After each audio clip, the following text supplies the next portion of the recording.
Super, நல்லா வெந்து கரெக்டான பதத்தில் வந்திருக்கு. ஸோ இப்போ லைட்டாக வந்து கிண்டி விட்டுக்கோங்க. பாருங்கள், உங்களுக்கு நல்லா வந்திருக்கு. ரைஸ் ரொம்ப குழையாமல் உங்களுக்கு அழகாக அந்த சீரக சம்பா அரிசினா அந்த சீரகம் மாதிரியே தெரியும். அதுதான் அதில் ஸ்பெஷாலிட்டியே.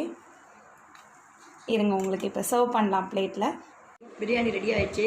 நான் சாப்பிட போகிறேன். சூடாக இருக்குது. கமகமன்னு இது மட்டன் பிரியாணி. இது வெங்காய பச்சடி நான் சாப்பிட்டு டேஸ்ட் பண்ணுறேன். சூப்பர். இதோ நல்லா சூப்பராக இருக்குது. கறி நல்லா சாஃப்டாக இருக்காமா? சாஃப்டாக இருக்குடா, நல்லா இருக்குது. எனக்கு கூட இப்படி வராது, நானே சாப்பிட்டேன். சகடா இந்த வாங்கிக்கோ. பாருண்ணா, இந்த கூரை சூப்பராக